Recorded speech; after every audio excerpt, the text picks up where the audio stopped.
talk about food during the voyage. Prior to the 1850s, passengers brought food with them. Now, often they didn't bring enough. How do you calculate how much food you're going to need for the next 2.5 months? A lot of the food was unsuitable, and it was perishable, it could spoil, you couldn't eat it.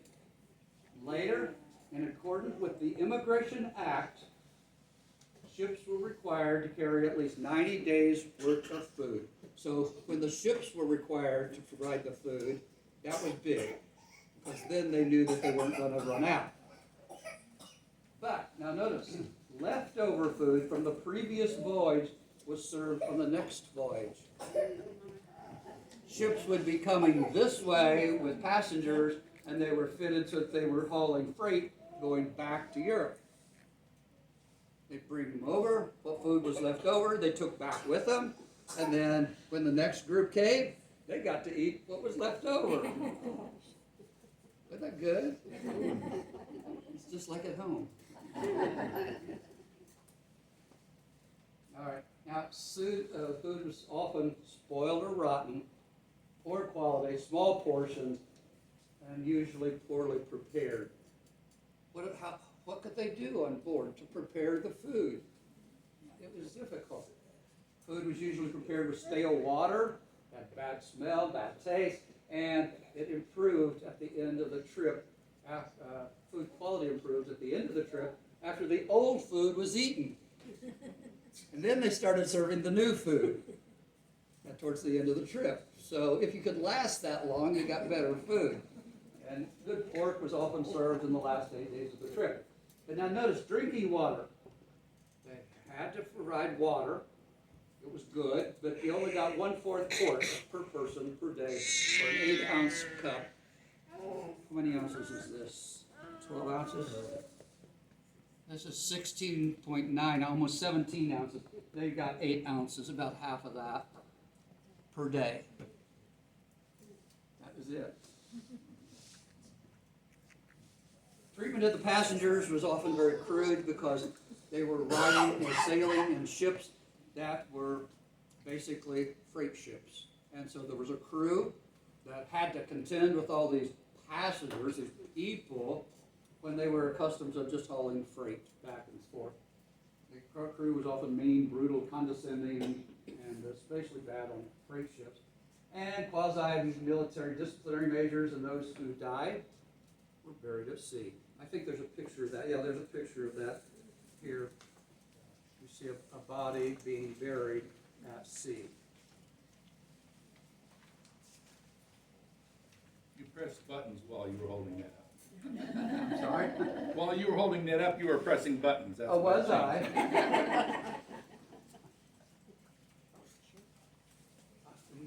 We're out of our what's our limit, I guess, our credit limit.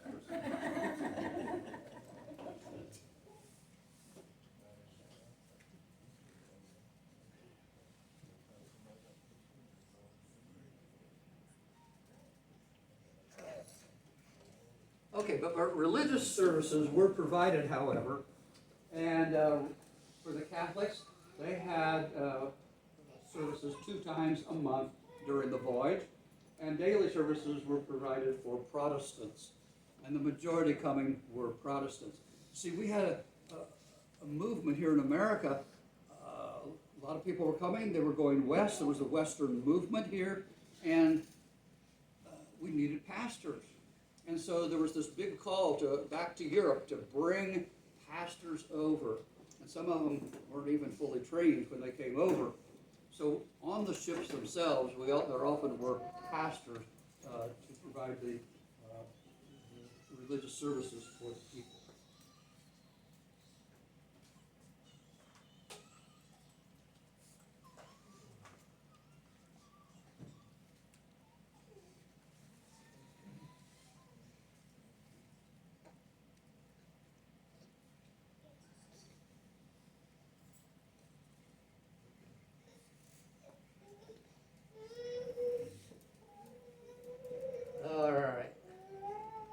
There were some missions provided for passengers, especially prior to leaving, as they gathered in Bremerhaven.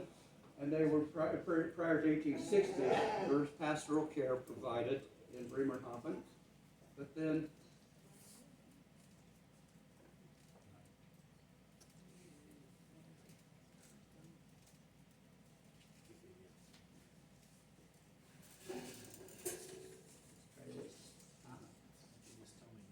okay, all right, thank you.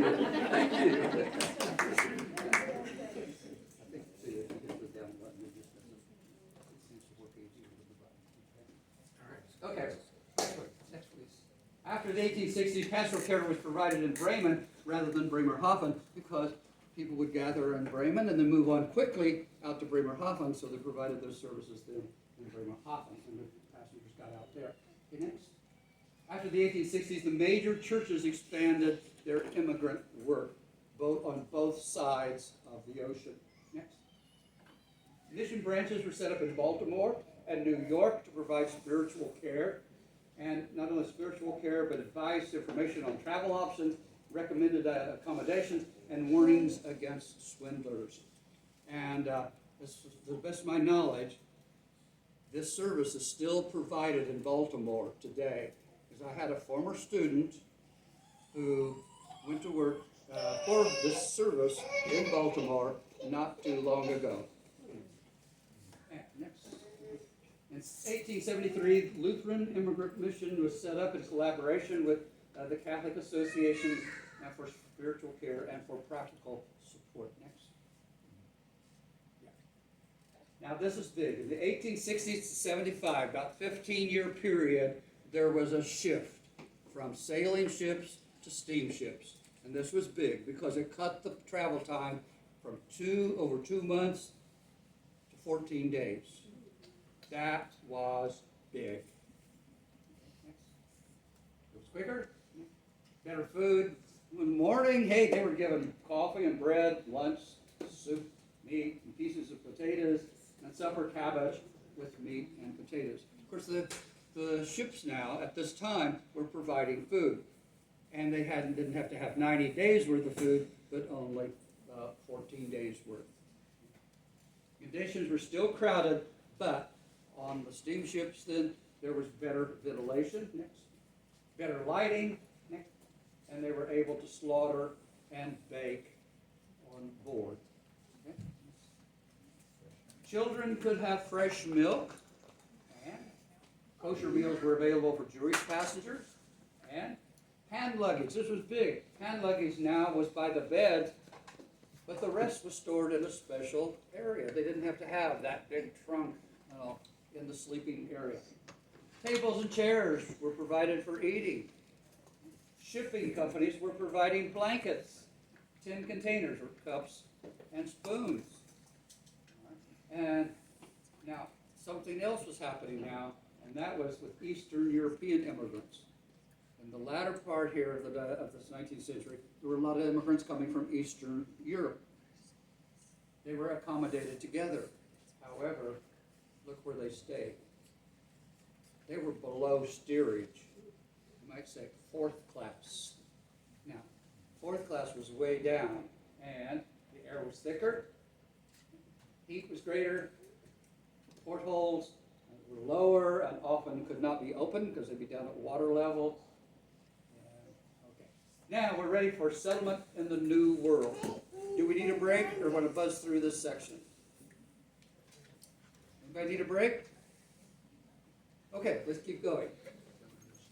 All right, settlement in the New World. Now, they get here, ports of entry in the 19th century. Number one was Baltimore.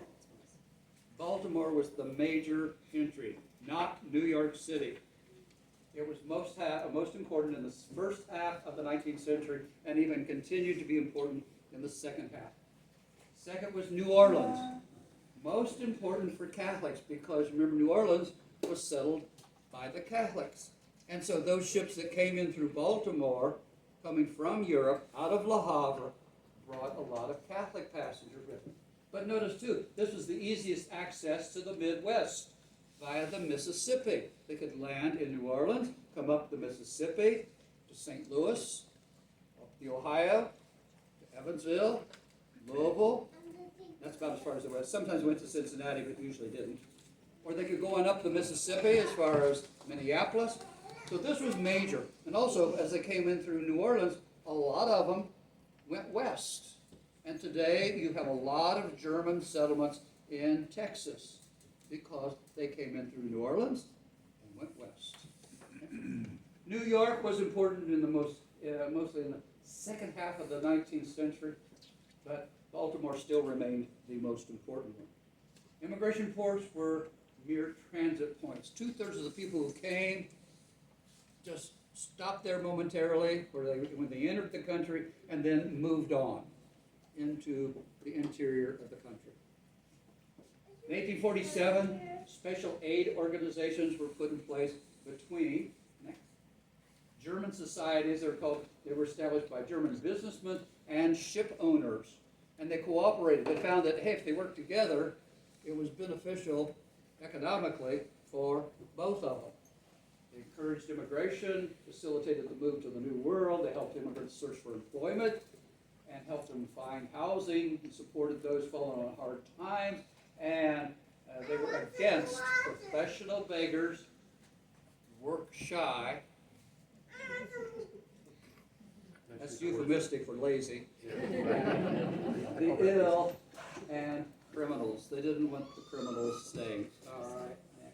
Most important were the relatives and countrymen already here, which had chain migration. We mentioned that a moment ago, and that was big. Brothers would write back and say, "Come on over, bring your sister with you. Look at your neighbor, bring them along." And that chain migration was big. Now, in New Orleans, they went up the Mississippi to the Ohio River to St. Louis and Louisville. And today, all three of those cities I just mentioned are very Catholic because that was the route of the immigrants who came through from France. New York, and if they landed in New York in the early part of the 19th century, they would go up through New York and come across the Erie Canal had been established in 1825. They came through the Great Lakes, and they could come into Toledo, to Cleveland, Chicago,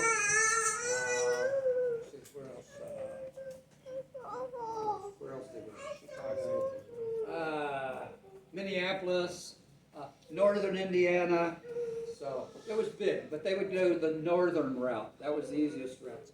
If they came through Baltimore, they had two options, and that was to come over the Allegheny, probably either by wagon train or walking, and they come to Pittsburgh. And at Pittsburgh, that was important because at Pittsburgh, they would split into two different groups. There was the group that split, and they came down the Ohio to Cincinnati. And Cincinnati then was kind of an end point for those immigrants. And that's where most of the people who came into this area came. They came to Baltimore, Pittsburgh, down the Ohio to Cincinnati, got off the boat, got a job, worked for a while in Cincinnati, and then spread out into southern Indiana, southern Ohio, and northern Kentucky.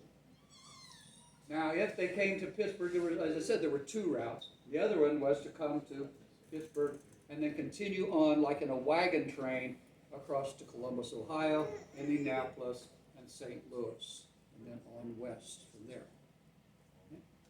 1855 was the first immigrant station, and before that, there was no immigrant station. A lot of people will tell me, my ancestors came through Ellis Island. Probably not, because, as you see, Ellis Island wasn't up there yet. If your ancestors came before 1891, they did not come through Ellis Island. It was not established as an immigrant station. But in 1855, Castle Garden was a suburb of New York City, and there was a station where they registered. They could stay overnight, get their act together, and then branch out, as we've already seen. In the 1880s, the majority of the German immigrants had already settled in the Midwest. 1892, Ellis Island was developed. So, if your ancestors came in 1892 or later, they could have come through Ellis Island. Perhaps they did. That was the most important entry point after 1892. But on the other hand, a lot of things were negatives coming through there. It was the end of free and unhindered immigration because they had to have, it was restricted. They controlled the numbers of people coming from each country. They had to have medical exams. And if they didn't have a medical exam when they came, or they were sick, they were sent back. And who had to pay for that? The shipping companies. And the shipping companies didn't want to do that. So they were clamping down in Europe and making sure the people were healthy when they came. Because they didn't want to have to pay for their shipping fare to go back home. Also, people were required to have a certain amount of money on hand, and I never was able to find out what that amount of money was. Only the steerage passengers, however, had this complicated registration. It's kind of like at the airport today. Do you have to take off your belt and shoes, or do you have that pass that lets you go on through? It's kind of like that. 16 million people were processed in 1892 to 1924. And now here's the bad thing. 2 to 3% of the people who came were sent back home. Because they didn't have the medical records, didn't have enough money, or they were criminals.